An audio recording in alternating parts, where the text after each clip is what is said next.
What's up, Ooh. everybody? Welcome to Tuck Rule Takes, episode 124.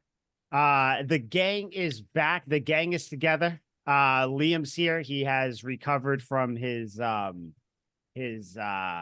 mean, there's really no other way to say it. Just he's getting too old to drink. Violently hungover. He's made it though. Liam's here. Al's here. I'm Mike. I'm here as well. Um, yeah, it's always good to have everybody, the whole group here. Because when it's not, there's only, it's still nice to have two voices, but it's nice to have everybody here. So how we feeling today, guys, before we get into the episode?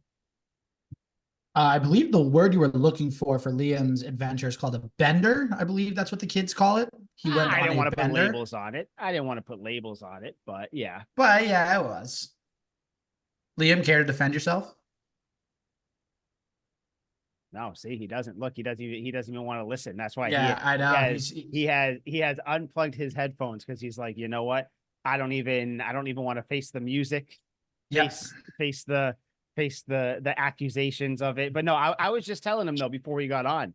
Like I remember there were times where I would go visit my friends up in college because I fortunately or unfortunately did not go to college, but I would go visit them, and I would drive back to work to be a car salesman on like 3 hours sleep, still hungover, be good to go. But now, yeah, I can barely even function. Like I need 2 days, like Liam said, I need 2 days to Yeah. recover. I can't do it. Like shit. Yeah, like Age yesterday I is a had like, cruel bitch like that. oh, it's horrible, dude. Yesterday I had 5 seltzers. I kept waking up in the middle of the night. I was like, this is horrible. This is a nightmare. I tried to go to the gym in the morning. I did, but I was still just like, I don't know. I was zonked out. I can't do it anymore. It sucks, man. It sucks getting old. It sucks. You guys don't know that yet. You guys still No, young. Al still has a bidet, yeah. but like, Maybe in like 40 it's years, I'll know how you feel. okay. What do you guys want to start with the dynasty episode? You want to end it on those? You want to start with some combine stuff, some player news first? Where would you guys like to lead us first? Let's start with the dynasty stuff because I haven't seen a single episode. Al told me the Ty Law apartment Tom Brady story the last time I was on Yeah, here. yeah. And that's about the most I've got besides like some of the murmurs I hear online and whatnot. I don't have Okay. Apple, couldn't get somebody with a password, so I have no idea what's going on in these documentaries. Although I did hear the perspective skewed a little bit. So it is. So like the episodes that have happened so far. First one, backup plan. That was the whole Bledsoe Brady thing. Then Yeah, there was the snowball. Was the next one. The episode 3 was borrowed time. So it was after the 9/11, the Super Bowl, all that stuff. Episode 4 was the we're big all one. That was Patriots. Spygate. That was Yeah. fun. So And they completely then skip over 2002 and 2000 or 2003 and 2004, huh? so that's what we were talking about last episode a little bit, where and this is where like you see people saying like, I don't know who this documentary's for. Like it's not really like like how it's portrayed. It's not all just for like diehard Pats fans. It's not just for like Patriots detractors. It's not for like just medium. It's weird. So like they Yeah. completely glossed over the '03 and '04 Super Bowl. The historic, what was it, 2022 straight game, straight winning streak, 22 game winning streak.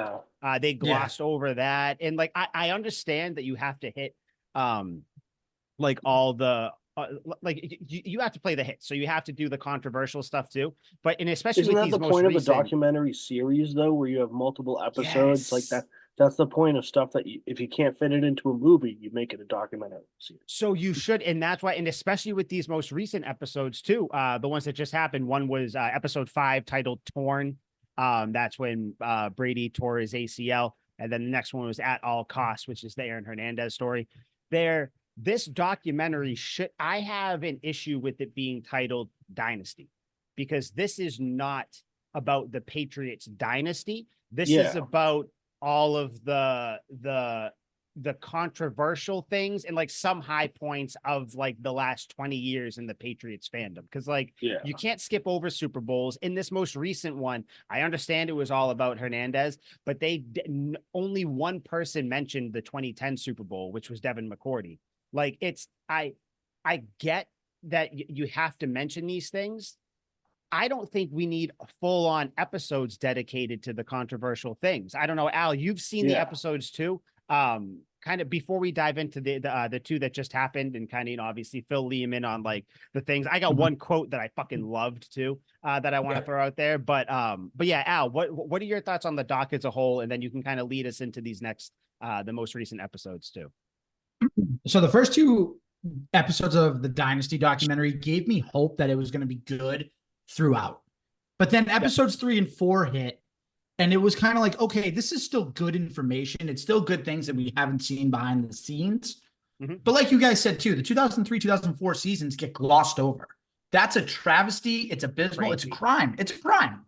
Because guess what? The Super Bowls alone were so entertaining. Like the Panthers, the fact that they were there at all is a fucking marvel. It was a great game. No one scores in the fourth quarter. It ends up being a crazy shootout at the end. And then, of course, fucking Donovan McNabb. Like I feel like with so far what they've done, they could have had 2001, like the Snow Bowl, the AFC Championship game, and the Super Bowl all in that second episode. And then the third episode could have been all about the 03, 04 seasons. Then you get into Spygate. Then you get into the other stuff. Like that would have been more sequential. It would have been more like on brand. And you're still highlighting the highs of your dynasty, which is winning 3 Super Bowls in 4 years and doing it with the 199th overall pick in Tom Brady. So you're highlighting those. The fact that you spent 3 episodes on just the 2001 season, you briefly mentioned 03, 04. Yeah. And then you weird. And then you just jump into like episode 3 was fine, but then just jump into Spygate. Like, okay, fine. I get from 05, like the 05 and 06 seasons, nothing happened. They made the playoffs, they lost. Fine, whatever. Yeah. But give 03 and 04 its due diligence. So that's my first thing with that. And then the second thing is episodes 5 and 6 definitely took quite a turn. Yeah. Like they spent so much time. You can see where it's going now. You can see how the documentary. Why is there a whole episode about Hernandez? Like that because isn't necessary at all. No, that one I would argue that's fine to have a whole episode on it because it is a part of it. But it doesn't. I get it never got mentioned. Like we never got any of the details. I understand it. I think you could have grouped it into. The Patriots have had a lot of characters, and obviously Hernandez front lines the list of big personalities that the Patriots have had. But having a whole episode on the fact that we had a player that killed somebody, like I know but it also too, like you had 07, which you gave it its due diligence. You should have, right? You won 18-0 that year, and you had the Giants Super Bowl. I love that part. That part of it, like when Randy Moss came in, they started talking about that. And then like that was good. Like it's like two. And sorry, I'll let you go right in a second. But it's like 2 documentaries in one. It's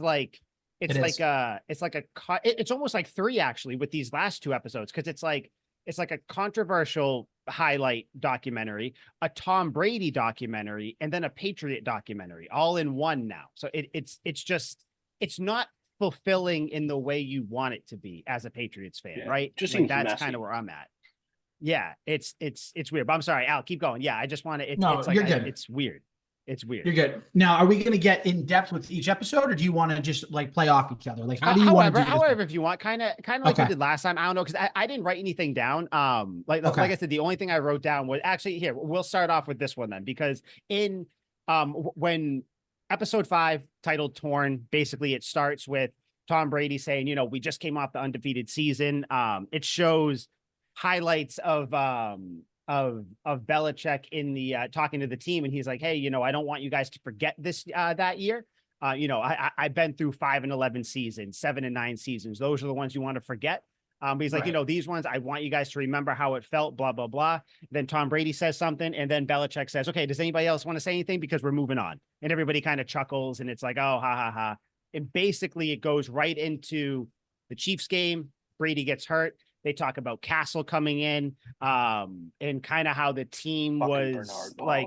They show a clip of Belichick being like, who was the first guy? They said someone went down, Trent Green or something like that, right? Yeah, Trent Green went down, and Kurt Warner led the Rams to Super Bowl. Them, and then he said Bledsoe went down, and Brady led us. Yep. So it was kind of like a rallying type cry, and basically people are talking about how Brewski starts talking and he's like, there were some players where, Belichick coaches you hard. And he's like, he had a perfect metaphor for it. He was like, picture like a wet towel. And he's like, if you want to get all the water out of that towel, you have to wring it dry. And Brewski was like, I was the towel and Belichick was the hands. Like, wring me dry, like put me through the ringer. Like, I do it. I want the success. Like, I'm going to hate you sometimes. It's going to be tough. And every single player was saying that. And I forget who said it. Al, you might remember, but someone said most coaches are coaching football. He's coaching warfare. That's how they talked about Belichick. Incredible. I think that might have been Brewski. Was it Brewski? Okay, yeah. It was. Now it was one of those old. Oh no. It was. Was it Vrabel? This is why. Nope. This is why Liam would like it. It was Dante Stallworth. Yeah.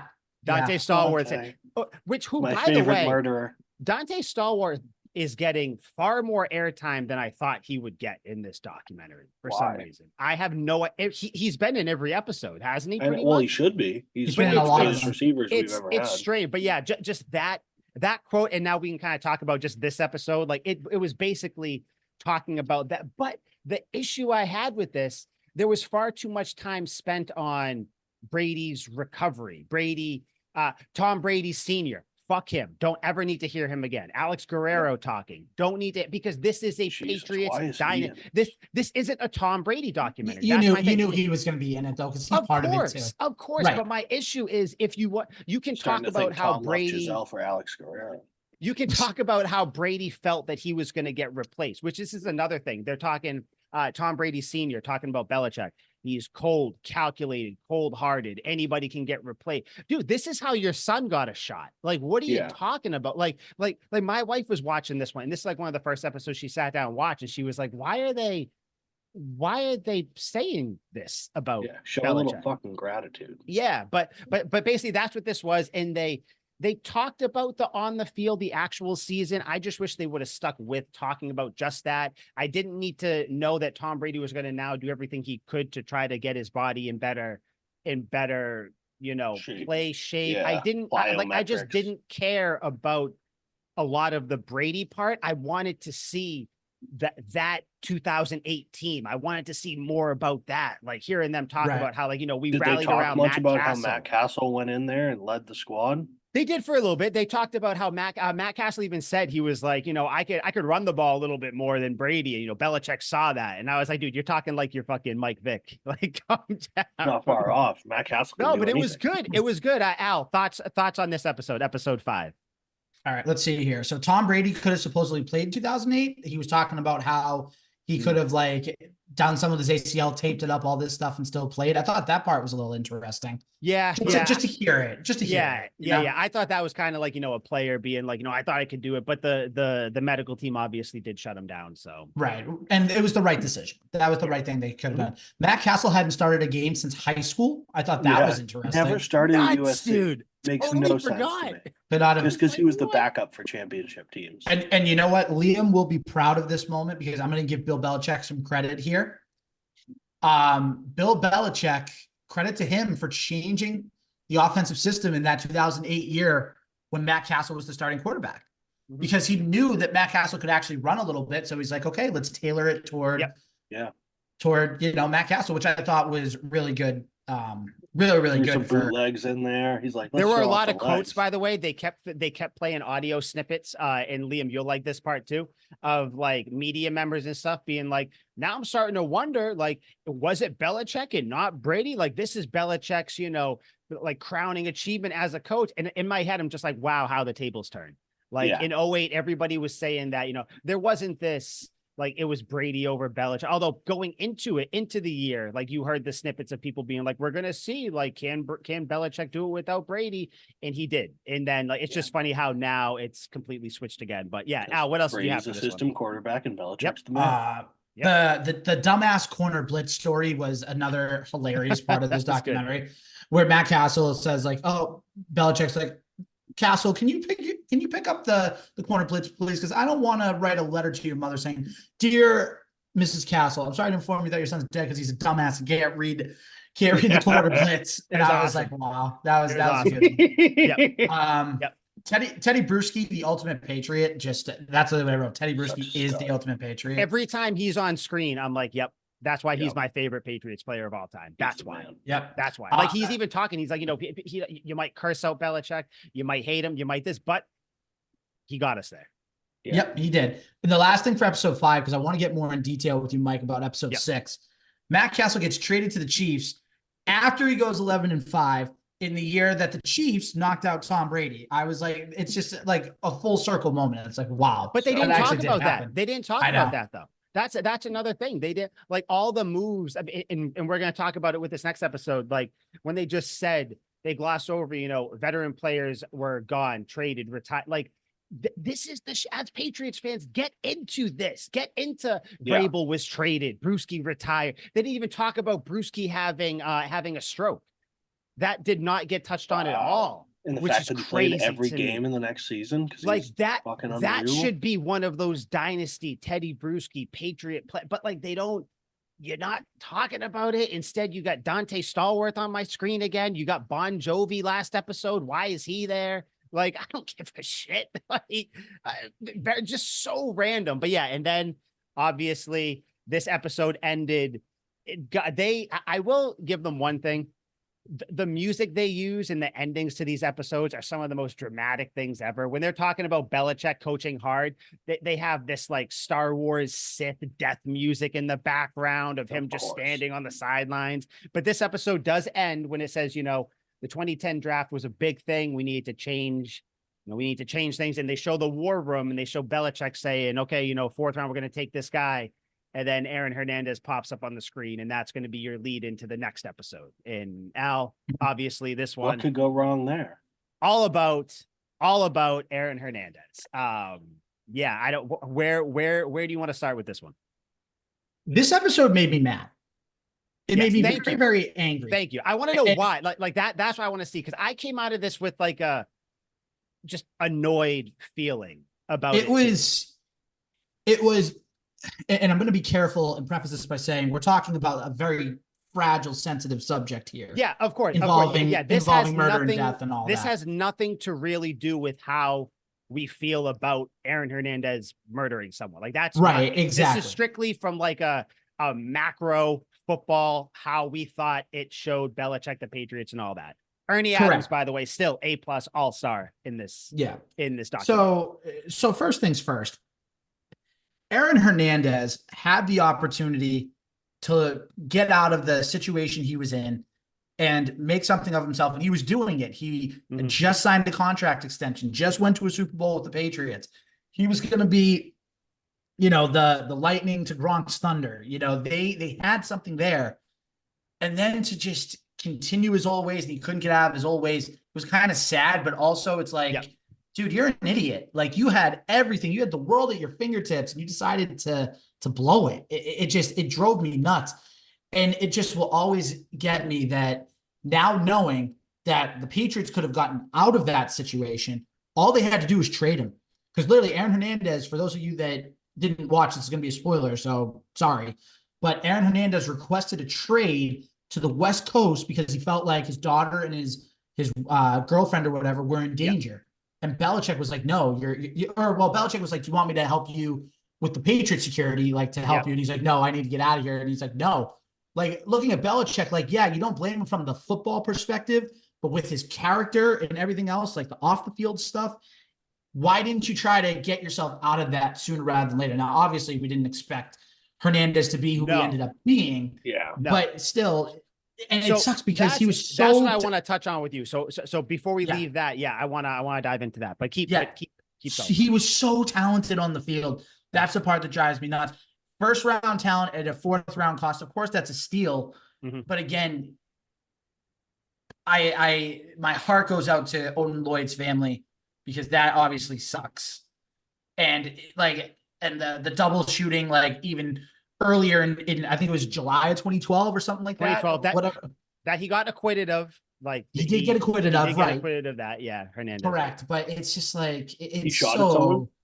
Yeah. I guess outside a club, like they once the the Boston police or whatever started investigating in it. Yeah, in 2012, I guess he found him and his buddy came upon a car that had people in it that I guess they thought, or Hernandez thought disrespected him in the club. And allegedly they kind of shot up the car, killed him. But yeah, we don't know. But yeah, Al, so he did. So Liam, I don't know if you knew this. Did you know that Aaron Hernandez requested a trade? I don't think anyone really knew that. So I guess he came up to Belichick and said, like, hey, can you, just like Al said, can you trade me to a team on the West Coast? I'm fearing for my, and he didn't say his life. He said he's fearing for, like Al said, his girlfriend and his daughter's life.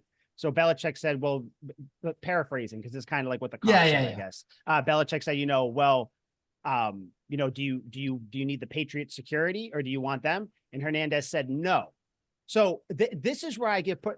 Belichick, I don't know why people feel some way about Belichick, because we're talking from the standpoint where we know what was going on. At the time, Belichick, everybody just knows that Hernandez runs with some people, which again, people making this connection that Hernandez running with a group, like a questionable group, means that he's a potential murderer. Like, you can't, it's crazy. People viewing them like this, like it's such a weird false comparison. Because there's a ton of NFL players that hang out with dipshits. Doesn't mean they're going to go kill someone. So many. Right. But like, seeing it from this, you're basically, look at this from Belichick's point of view. You have a guy, a third or fourth year player, whatever, coming up to you saying, hey, can you trade me to a West Coast team? Cause I fear for my wife and kids' life. Oh, okay. Well, you fear for their life. Do you want me to do you want the Patriots security to help you? No. Can you just trade me?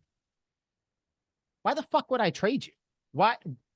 So you're just trying to, like, why, if this is so serious, why don't you want the Patriots security to help you? We know obviously why, because it was such a thing and his mind was crazy anyway. So it was just whatever.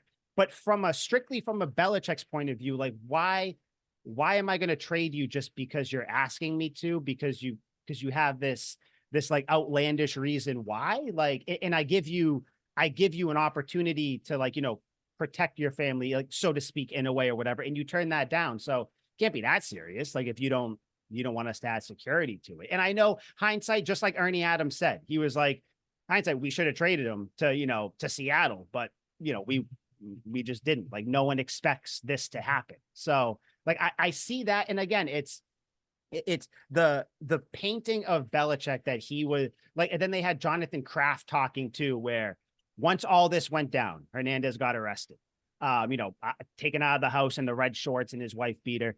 I guess Kraft and Belichick were out of the country. It was just Jonathan Kraft that was there. Jonathan Kraft was like, we got to fucking get this guy out of here, like, whatever. So he called his dad, Robert Kraft, and he called Belichick, and Belichick obviously was a little bit more even keel, as Jonathan Kraft said, where he was like, let's just play this thing out, and, he's not guilty yet, whatever. And then Jonathan Kraft was like, no, we got to get him out. We got to get him out. So they got rid of him. But then how they're painting it though, I just left with like a bad taste in my mouth, where it was like they were trying to make it seem like Belichick was cool with riding it out with this murder. It's like, there's so much more nuance to this whole thing. And like, granted, they didn't come straight out and say like Belichick wanted to keep the murder in no matter what. But it's like, I don't know. And then that whole trade thing, like, I don't put any real fault in, honestly, anybody. Like, at the end, Kraft had this whole, like, the camera was zoomed in on him, and he's like, I bought this team to make it better. We didn't, I apologize for that, this and that. And I know that was supposed to be like a very heartfelt thing. I got an icky taste in my mouth for that. It's like, I understand that you're apologizing for it, but what? Hindsight is 2020. The Patriots didn't know that Hernandez was going to do that. It's such a weird, it's just an overall sad, unfortunate situation. And everybody wants to put blame on someone. And instead of just blaming Hernandez, like, it's just, I know that's so the one thing, Mike, that I'm gonna combat you on a little bit is the last part about Kraft. I actually kind of like that, and I did feel for Robert Kraft because he was lied to. That's the big thing. Oh, we got to get to his quote too. We got to get to his quote too. So let me just say this. Two other quick little things I had. Aaron Hernandez apparently was a huge locker room distraction. Like, apparently saying, like, during his rookie year that he's the best punt returner on the team, talking about just like weird things and stuff like that. Like, whipping it out in the locker room and just like doing weird things and stuff like that. Yeah. So, I mean, even like Wes Welker and who was it? Brandon Lloyd were both like, like Wes Welker especially was like, oh my gosh, what is up with this dude? And he tried to warn Brandon Lloyd about Hernandez and everything, which I thought was like, huh, okay. They Wes kind Welker, of like the same guy who made a bunch of foot fetish jokes about Rex Ryan in and a who press conference. who went So like, let's took not act Molly like and went to the Kentucky Derby. yeah. I'm not let's not act like he. I Again, it forgot just about that. that stuff with Brandon Lloyd and Welker, I thought they came off like fucking losers, like talking about how like, oh, they or like holier than now, like, oh, we like there was something like Brandon Lloyd saying Wes Welker came up to him like he had seen a ghost. Like you have the locker between Gronk and Hernandez, like watch out, Hernandez, Good luck. will grab his junk in front of you and say things about bathing with his mother and stuff. And it's like, oh, okay. Like, are we supposed to think that means he's this fucking sadist? I don't know. That was weird to me, Al. That's just how I thought of it. I was like, what? Like, so he's just like a weird. Hernandez we understand he was a weird, troubled guy. Like, how many more ways do we have to say that? That's what I was thinking. But I'm sorry, keep going. No, you're good. It was a weird thing. It was just a whole weird, and kind of gave you the ick. But what gave me the ick was not Robert Kraft talking about Hernandez, but the fact that Robert Kraft asked Aaron Hernandez point blank, "Did you do this?" Mm-hmm. Now, if Aaron Hernandez had taken a second to think and been like, you know what, here's this guy that's basically going to bat for me and and Kraft literally said, I will get my top lawyers and everything. He was ready to defend Hernandez. Hernandez says, yes, who knows how different this could have played out. Now, it doesn't excuse the fact that it still happened. Like, it's still disgusting as it is. But I feel for Robert Kraft because he felt like Hernandez was, someone that he really cared for and someone that he really genuinely loved. And he's trying to go out of his way to help him. And Hernandez flat out looks him in the face and says, no, I didn't do it. When everyone knows he did it and he knows he did it. That's the part. Yeah. That's the part that solidified for me that I'm mad at. That's what these people are. That's what murderers are. Yep. Yes. I'm mad at Hernandez more than Kraft, more than Belichick, anybody in this episode. It is Aaron Hernandez. You feel bad about again, I'll just reemphasize this point. You feel bad about his upbringing. You have a little bit of like a heartfelt compassion for that, but everything else that he did, all the choices he made, you cannot have compassion for. I think it's crazy if you do. Like, I don't know who could defend that. And no, for sure. And Al, just that part. So I have the quote from Robert Kraft, like as he says that when he's like, did you do it or whatever. So Robert Kraft found Aaron Hernandez in the weight room and he said, I found out he was working in the weight room. I went down immediately and I said, Aaron, tell me, did you do this? Because if you did, I know you must have had some good reason. I'm going to get you the best defense. And then, but that is all in the same quote where he says that. And he said, I'm going to get you the best defense lawyer we can, and I'll do it at my cost. So this is where like you can, and not you, just the general you can try to say that Kraft, which by the way, I'm getting the vibe that Kraft gets too close to these players, but that's just my thing. Whatever, you're the owner. I think there should be a separation of church and state a little bit, but whatever. You're going to go up to someone who's been arrested for murder and say, I'm sure there's a good reason you did this. If you did this, I'm sure there's a good reason you did. So that's why his quote at the end, when he says that I'm sorry to all this stuff, kind of brings a little hollow. Makes it holy horseshit. Even though I know deep down, like he is obviously sorry for it, and it is what it is. But it's just the fact that you said that to like, there's no defense for, especially knowing that in every single little talking head thing with him, Kraft and everyone's saying, oh, he's a troubled kid, troubled this, troubled that. So that's where I'm like, why isn't that quote getting talked about more? But like, again, I understand the end thing was supposed to be a big thing. And it is nice that he was like, I'm sorry, we messed up. I'm going to own it, blah, blah, blah. But yeah, that quote, I don't know if you saw that quote, Liam, but when I saw that, I was like, that was wild. This can't be the context. And when I watched the episode, it is literally, that's the context of it. And I was like, that's crazy, man. You can't, and then to say that I'm going to get you the best defense lawyer, like, don't talk like I like that though. I like that though. Like, there's a human side to him, and I like that he wanted to help the guy out, and he gave him the benefit of the doubt. Where he's like, if he did this, I bet there was for a reason. He went to Bill and said that my family's in danger. If somebody's trying to kill your family, you're going to kill that person to save your family. Self-preservation, I understand that. That's probably was his thought process. But then at the end, to be like, God, it's such a travesty. Like, I'm sorry, I besmirched the Patriots name. Like, not really, because like the Patriots were known as, bringing in a bunch of trouble guys before and after Hernandez, and it didn't make the Exactly. Patriots Yeah. any less of winners, and they were still Right. revered, and everyone knew Belichick Yep. was still the best coach in the league. Really Yep, didn't that's the change a thing. whole lot about the Patriots Exactly. image. Saying the whole like, you brought, there were so many red flags, this and that, and it's like, listen, first of all, let's not act like the Patriots are the only team that bring in players with red flags. Like Yeah. I mean, just as recently as the Raiders brought in Henry Ruggs, and he had like some questionable off-field stuff. Then obviously we know what happened, speeding and all that stuff. But like, even like there's Gronk, just like yeah, if Gronk's lighter partying side, went but the Gronk. wrong way, if Gronk's partying went the wrong way, which he always seemed to do it within the means of playing football, and he wouldn't miss practice, he was still the most productive tight end in the league. But if he got just a little too crazy, like it'd be a different story with Gronk. And it's like, well, we brought him in. There were a ton of red flags. The dude loves pool parties and booze, but like he's a damn good tight end. But if you just got a little too fixated on the party aspect and a little less on the football aspect, like it could have went the other way. Chandler Jones showed up naked and barefoot to a police station while he was on the Patriots. The Cardinals still traded for him, and then the Raiders traded for him again. So like, let's not act like teams don't look past red flags. It's just hindsight. Obviously, we understand, like, you get it, but I just don't think anyone was, and Ernie Adams said it, just no one was expecting it to go to this length, And it's like, it's, I don't know. It just, looking forward, like the next couple episodes, the next one is the Deflategate.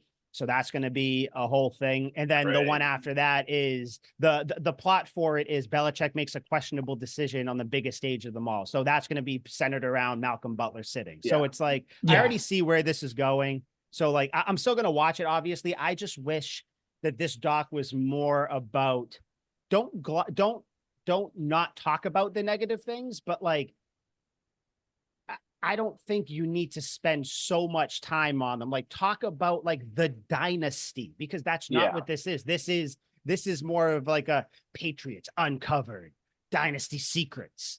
That should be what it's called. Like, I don't know. It seems like they don't know who their target audience is. Like you said it earlier, I thought that was a great point. Like, are we catering to Patriots fan base, or are we catering to all the people that hate the Patriots?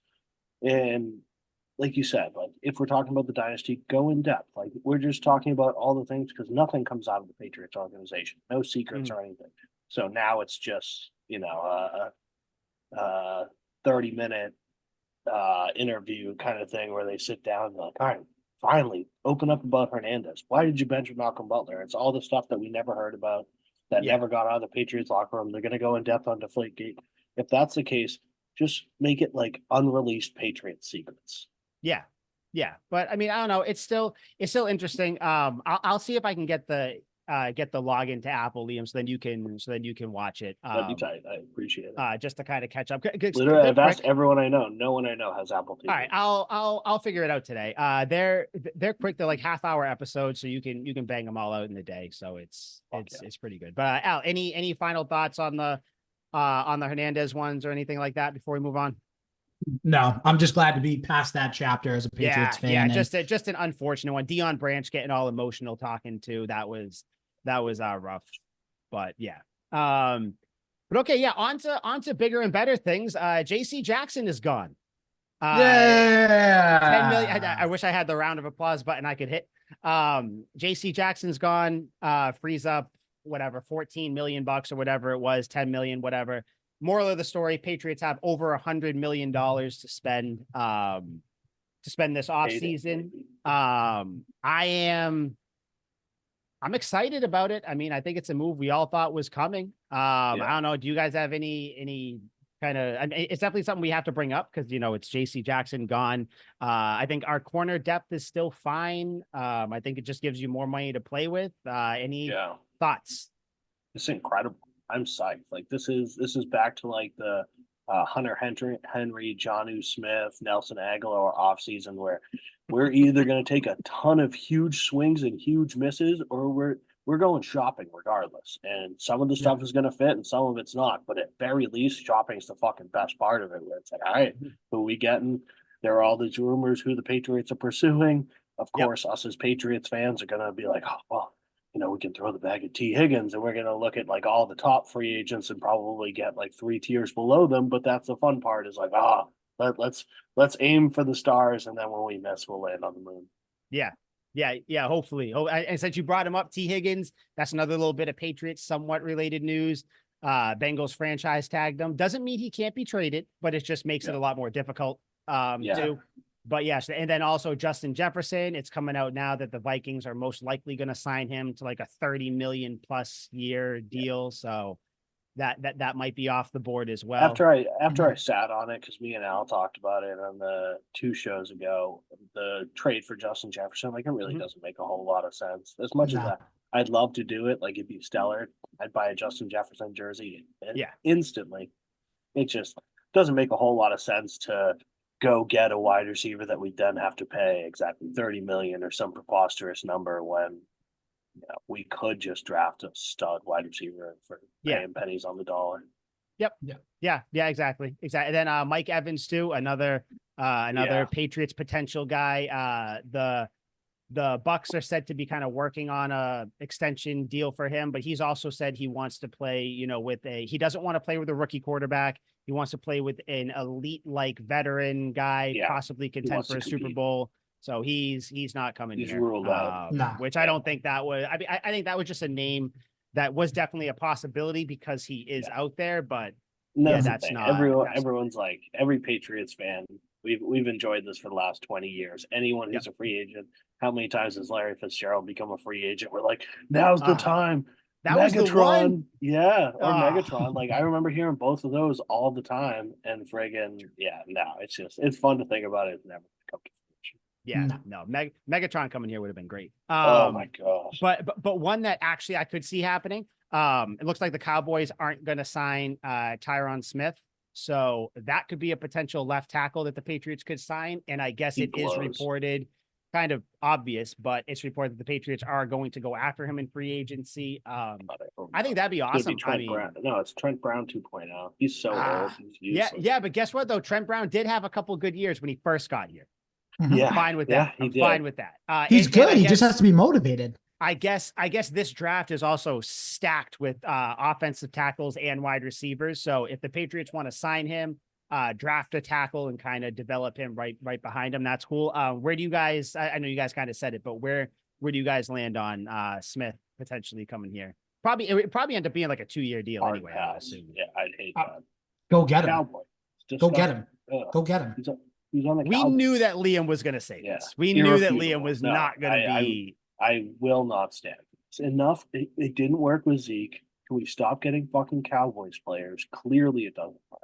It's never worked. Not once. Somewhat work with Zeke. Zeke had a good year. But yeah, I would like it. I mean, it just kind of it fills a hole that you need to fill. The Patriots also, it was reported by Mark Daniels today, I believe. Yeah, today. That the Patriots are working on extensions for Miles Bryant, Hunter Henry, Kendrick Bourne, Mac Wilson, and Pharaoh Brown. Pharaoh Brown has to get re-signed. I would be cool with all. I'd be pumped if he came back. Just like fire off one good play like every few weeks. I think that'd be awesome. I think the name here that sticks out to a lot of people should be Hunter Henry. Yep. I know Kendrick Bourne is like the fan favorite, but getting Hunter Henry here, he's a very good tight end. I don't know where you'd put him. I'd say maybe top 6 in the league. More than that, like the tight end talent is devoid. Like, I mean, other than who has a good you got Kittle, Kelsey, Darren Waller is still good. So I mean, he's probably top 5, top 6 at the least. The Ravens have 2 of the top 5 tight ends in the league. True. Yeah. Market. Yep. Mark Andrews. Yep. Yeah. But I think you're starting to see now, like now you're starting to get, since the combine's going on and all that stuff, reports of what teams are looking to do, what teams are going to be getting, what they might be doing. But that's kind of the signing news. And I guess they're also hoping to bring back Mike Owenu and Kyle Duggar, which no shit. I guess Kyle Duggar has been at the facility working out. Mike Owenu has not. So do with that what you will. I don't know. Liam, if you had to pick between those two, I'm pretty sure I know your answer. Yeah, you know my answer. It's Duggar all the way. Owenu was a part of that travesty of a terrible offensive line last year. I'm good with never seeing him again. I know you guys are huge on Onwenu guys. You guys have planted your flag on Mike Onwenu Island. Yes. Fuck if I know why. Have fun starving to death on that lonely fucking island. But I'm going Kyle Duggar all the way. I would give that man a blank check, fill it out with anything he wants. He's one of the last great safeties in the league. You might have to do that because he might fetch a lot of money. But again, the Patriots have the money to spend. Blow. Fuck are we gonna spend it on? You got some cash to burn. Oh yeah, that quote. Did you see yeah, so obviously Gerard Mayo said that quote a few weeks ago. We got cash to burn. Patriots, I saw a lot of, Al Soju, I think we talked about it. A lot of people got kind of up in arms, like, oh, what do you mean cash to burn? You got to make smart decisions. No shit. Like he kind of walked that quote back a little bit earlier this week. It's like, no, he's not saying that it's just people are just looking for a reason. It's like now it's the people who only liked the Patriots because of Belichick. Now it's like everything the Patriots do that they criticize. So it's like anything Mayo says is going to be hyper fixated upon and everything. So it's like, oh, we got cash to burn. Like, dude, he's just saying that it's fucking exciting. You got 80 plus million at the time. Now you got $100 million to spend. You have holes to fill. It's like, yeah, we got cash to burn. But what he's saying is they're not going to miss out on somebody that they want. That's basically what he's saying. And everybody started freaking out about it. And it's like, calm down, people. Like, Jesus.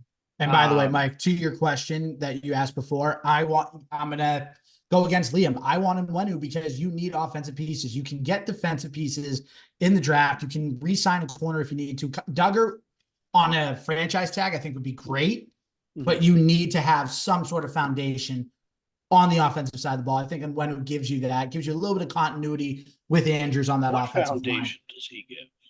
He gives you a young tackle that's actually good and can protect your future quarterback, who might be Jaden Daniels or Drake May. I don't know. Maybe he needs to actually be, around on the line where he actually can play all 4 or 5 positions. 4 out of the 5 positions, Liam. But we just I don't know. Play one position and play one position. And he can play 4 out of the 5. That's my point. Really? Because we should have had him the entire line last year. We should have had him play the entire fucking offensive line. If you had 4 Mike Onwenus and a David Andrews on the line, I would be content with that line. All right, well, that's fucking weird. I can't imagine that would work because he was a part of that shitty offensive line for the last 2 years.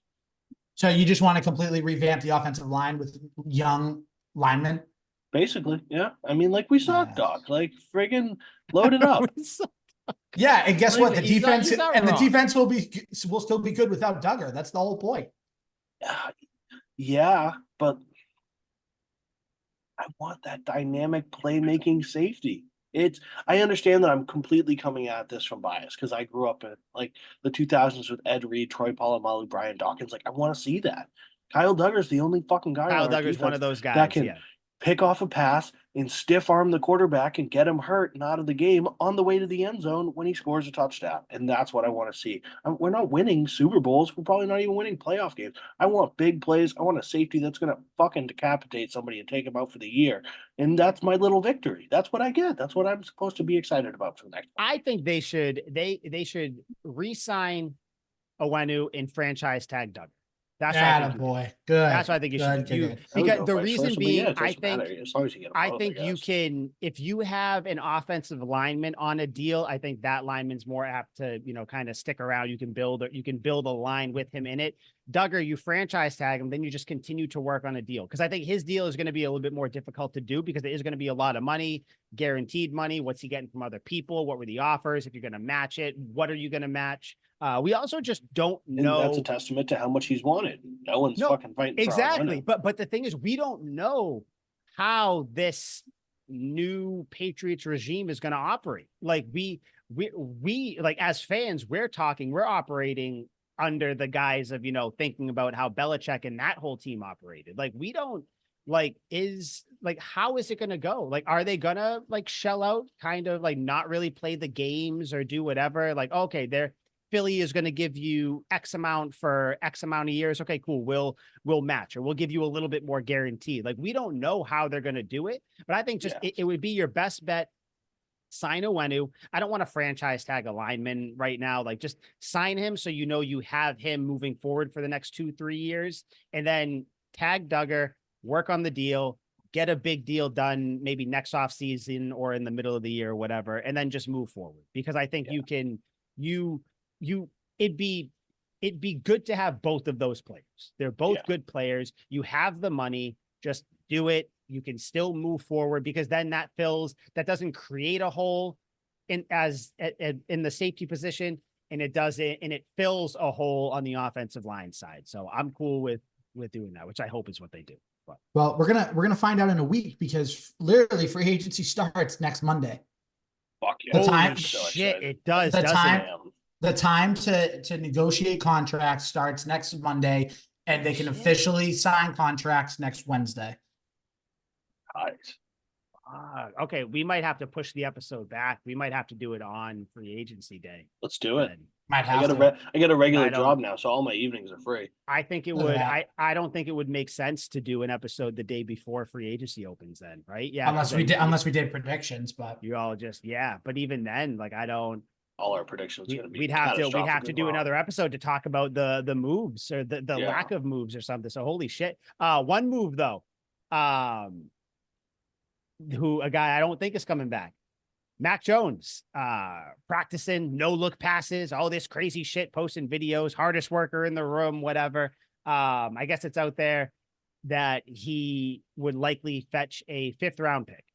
I don't care if it was an 8th round pick. You got to get Mac Jones out of here. Like I don't know how many more times that like we have to say it. It doesn't come from a place of hate. Just comes from a place of, well, we just got to move on. Like, just you and Bailey Zappi, done. Get you guys out of here. Brand new quarterback room. It sucks, but a 5th round pick. Would you guys feel any type of way if it was only a 5th round pick that he got? Do we think a 5th round pick is accurate? Like, do we think that's what Mac Jones is worth? No, maybe a 6th. I could see a 4th. I don't know. See, maybe. I'm thinking like a 7th. Like, I don't think he's desirable at all. Like, no, not at truly all. Blown away. Like, a 5th round pick would be sweet, sure. Yeah. Like, get whatever you can for him. After 4, I think they're all irrelevant. But like, I don't know. I can't imagine anyone, like, there are serviceable receivers that get traded for like 6th round picks. Like, we got a useless quarterback. Yeah, just honestly, like, just whatever it needs to be, just release Zappi and just trade, get whatever you can from Mac Jones and just move forward. Maybe you package that 5th round pick for like to move up a few slots or something. I don't know. Just until Mac Jones out the door, on his way out the door. By the way, Mac, just so you know, it wasn't us, it was you. Bye. It was you. Have fun. See ya. No, it wasn't him. It was them. The Patriots. Yeah, kind of was. Yeah. Al, you did bring it up. Though I guess the likely scenario for the Patriots for this draft, with the 3rd round pick, is being reported that they're targeting a quarterback, and with the Commanders, I guess reportedly very high on Drake May. Jaden Daniels looks like the guy the Patriots are going to get. So it's probably going to be one of those two, but it's being reported that Jaden Daniels, all signs point to it.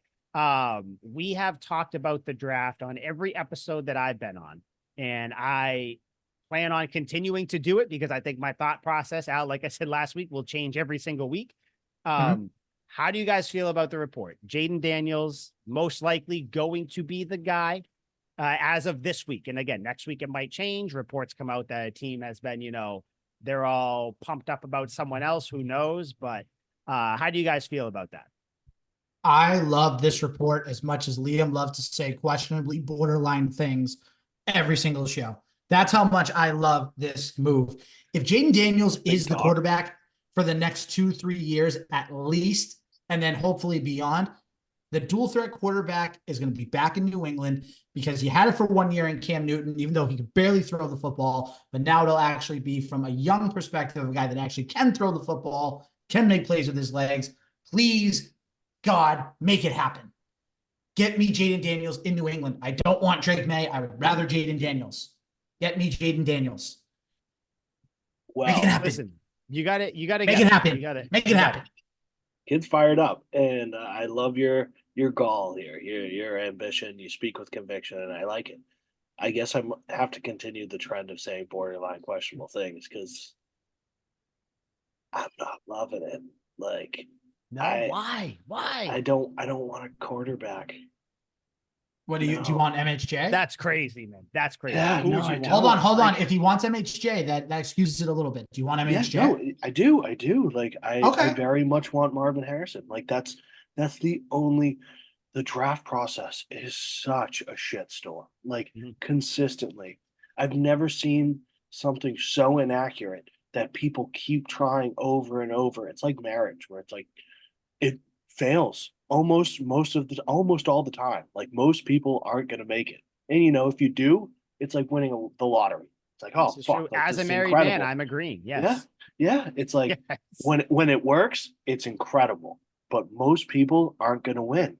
And most teams that get a quarterback, the top 3 guys, do we all think that these top 3 quarterbacks are all going to be studs in the league? No. Probably not. Probably only one, right? You got to think probably only one. One will be a stud. One will be one that gets passed around like a lesser Kirk Cousins. One will be out of the league in 3 years.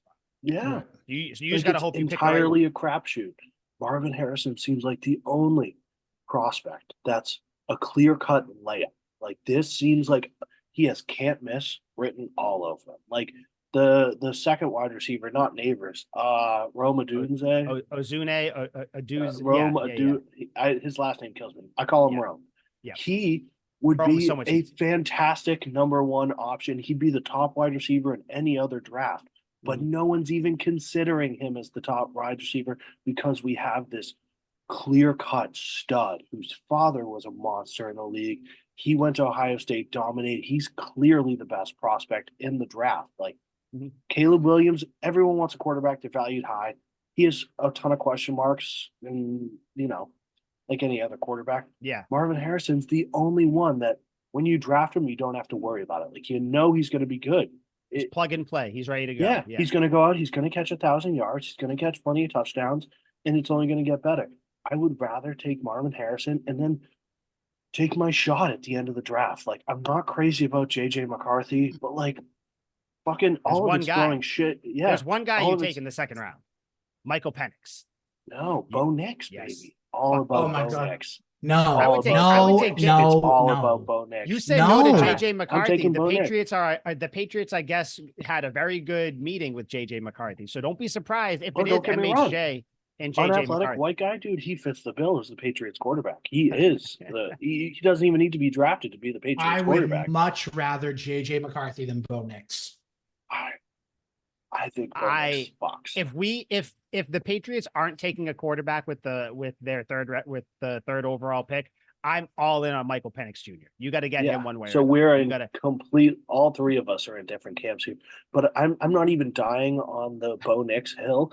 Because just someone, it's a fucking crapshoot. Out there. It's a crapshoot. Like JJ McCarthy could be the best. Michael Penix could be the best. Yeah. All 3 of them could be shitty. But like the point is, I don't know why teams don't draft a quarterback every year. Like just fucking take a flyer at the end. Like we just saw the last pick of the draft play against Patrick Mahomes in the Super Bowl. No one knows fucking anything about drafting quarterbacks. They all could suck, dude. Every one of these quarterbacks could suck.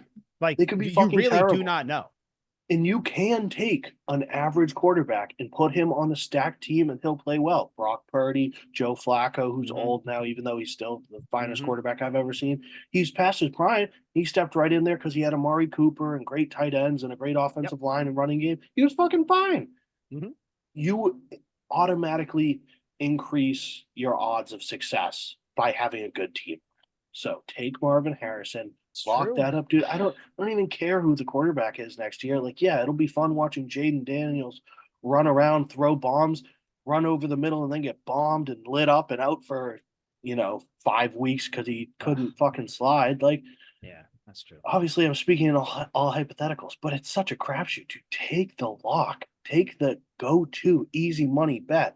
This is why everyone fails in gambling too. They see a game that. This is a lock. I know the Celtics are going to beat the Pistons by more than 5 points. You really don't. Yep. But but you overcomplicate. But then you overcomplicate it because you parlay it with, Tatum's over. Tatum's totally going to kill him. And then, You lose there when Tatum scores one less point than he needed to, and you don't fucking win, even though you knew the Celtics were just going to win outright. If you just threw all your fucking money on that, you would have won. But you got greedy. You overcomplicated it. You wanted more. No, dude, just take the guy who's a fucking given. That sounded like a direct shot at me.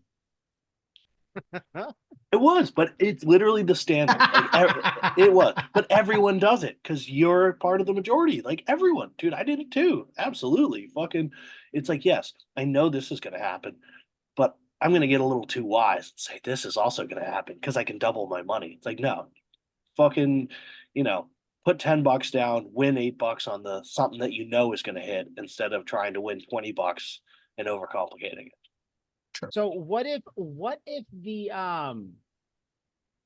the Pats do Jaden Daniels, but then they take Rome Izune?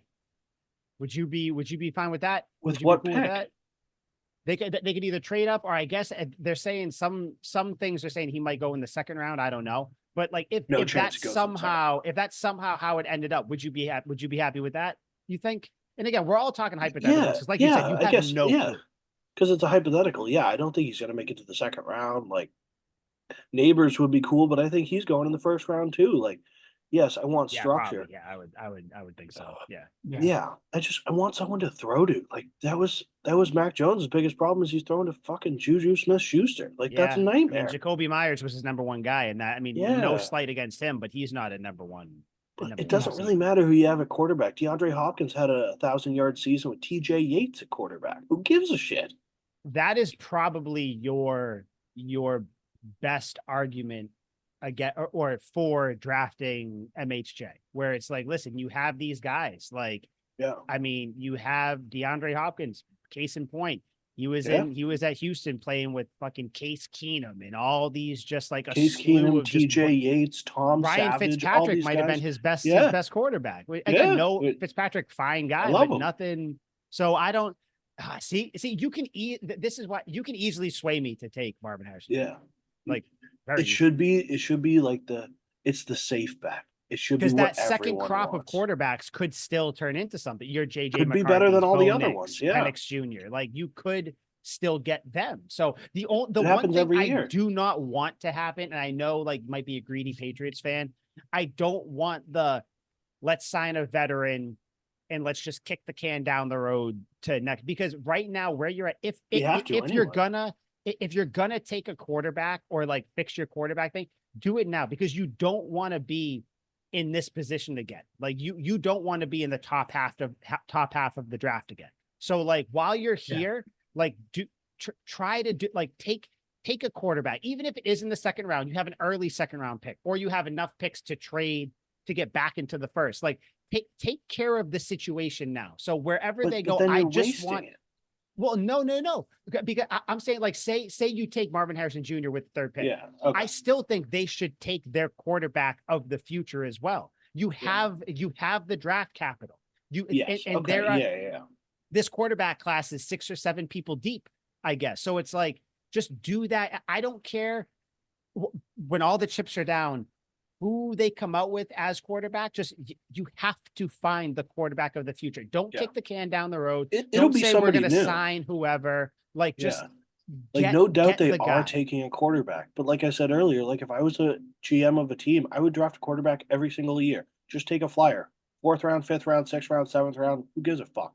One of those picks are going to a quarterback every single year. I want like 5 quarterbacks in the QB room, starting every preseason. And then like, this random guy from Eastern Illinois is pretty good. Like, let's give him more playing time in the preseason. Oh, he's kind of fucking good. All right, we'll make him 3rd string. And then, we'll make him 2nd string. And he ends up being good. Like, it's a complete and total crapshoot. You might as well shoot your shot. Gardner Minshew was like a 3rd round pick. Jaguars didn't expect anything from him, and he's won them too many games, and they traded him. They're like, no, we're trying to tank here. We got to get rid of you. Much, man. Like, you're too good. They're like, we drafted you because we thought you suck, and like, you don't suck. This is bad. No, it's just, it's crazy because everybody does have these. You see all the mock drafts, you see all these like, this person is a can't miss, this and that. But like, to be honest, you don't know anything. Like, honestly, just to tie it all back into how we started the episode, Tom Brady, Aaron Hernandez, Rob Gronkowski. These guys, people didn't expect Aaron Hernandez to be this good and all the other stuff too. No one knew anything. No one knew anything about Tom Brady. Everybody thought Gronk was too injured when they got him. Very few can't miss prospects. Like a can't miss prospect comes around like every 5 years. Like Marvin Harrison Jr. is that guy. Yeah, is by far that. Like Peyton Manning, everyone's like, this is a can't miss prospect. This is the easiest pick, first overall, and then he sucked for 2 years, and everyone's like, "Holy shit, we did something bad!" Like this seemed like a layup, and he's fucking terrible. He led the league in interceptions, and then once the team gets good, they're like, "Oh yeah, this makes sense." The team just sucked, and everything kind of works its way out. Yeah. I mean, if you take Jaden Daniels with the third pick, you need to build around. Like, or not build that's too much of a cliche. You need to just another quote that I don't think it was Mayo, I think it was Elliott Wolf that said it. You need to weaponize the offense. You need to actually give the offense some weapons that people are a little afraid of covering. So like, we don't want to end up like the Bears. Like the Bears drafted Justin Fields 3 years ago, didn't give him anything, and now they're right back to square one. They have no fucking idea what to do with the guy. No, you have to. If you're going to get him in free agency, you got to go try to get a Calvin Ridley. Go get at least maybe Michael Pittman to start on the team, and then keep adding. Like, don't just get one person and be done. Like, re-sign Hunter Henry, draft a wide receiver, because again, the wide receiver class is pretty deep. Get a top free agent. You don't have to go out and get the number one guy, which would be Calvin Ridley, but like go out there and get a top wide receiver to pair him with. Like, get a running back to go back there with Ramondre Stevenson. Like, you need to build the team now. You're starting a whole new era of Patriots, of the New England Patriots. You need to build just like Belichick did around Brady. You don't have to do it the same way, because that was more defense, and then the offense came along. But like nowadays, Al, you said it, we argued about it way back when. Now it's offense. You need the number one guy, or you need at least that like duo to threaten you. So, and what are we going to do? Draft Jaden Daniels with the third pick and then have a shitty team around him for 3 years and be right back to square one? Like, do we keep this guy? Do we draft another one when we still suck in 3 years? Every quarterback that comes in and has success, they have a good cast around him. Aaron Rodgers took the job from Brett Favre. He had Greg Jennings and Donald Driver and all these studs. Patrick Mahomes came into the best situation possible. And there's clear structure. Alex Smith, when he was drafted by the 49ers, they were fucking terrible. His number one wide receiver was Hernandez, who I love dearly, but like he was awful. Great name. Great. I mean, honestly, if we want to talk about kind of a newer one, the as much as we don't like him, Miami built they gave Tua weapons. They gave him Tyreek Hill. They gave him Jalen Waddle. And they did it in reverse order. They got Tua and then they got the weapons. Where most teams they have got the him. They saw get the quarterback. They said, "Holy shit, we're kind of ruining this guy. Let's get him attractive." Yeah. Like maybe what does he do well? He throws it deep. All right, let's get him 2 deep threats. It's like, all right, well, that wasn't fucking hard. Yeah. It could all be so simple, but I don't know. We'll see. But I mean, we're coming into very arguably the most important off season of our Patriots fandom career lifetime. So I don't know. But yeah, so that's the report on the draft now. All signs point to Jaden Daniels. I do find it weird that no one's talking about Marvin Harrison Jr. No one. But that's normally what happens as you get closer. It becomes the quarterback show and everybody else kind of falls in line. But I don't know. We'll see. Do you guys have anything else you want to add on the draft talk, the episode as a whole before we get out?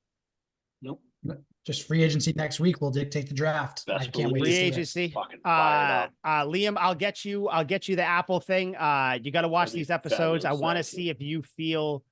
I want to see your thought process on the show as a whole. Now that you can kind of watch all of them, because there's 4 episodes left, so it's really 2 weeks more of it because they do two episodes each week. So I can't help but think I'm going to be like, no, like as I watch them just slander Belichick at the end. No, like, go into it kind of like a little baby virgin that just used a bidet. Like just kind of be like, you know what? I'm clean. I'm gonna watch it and kind of form with your unbiased eyes. Yeah. Exactly. Unbiased eyes and a clean asshole. And on that, we will leave you. Episode 124 in the books. We'll see you next week. Free agency. All hell's gonna break loose, guys. So there we go. See you next week.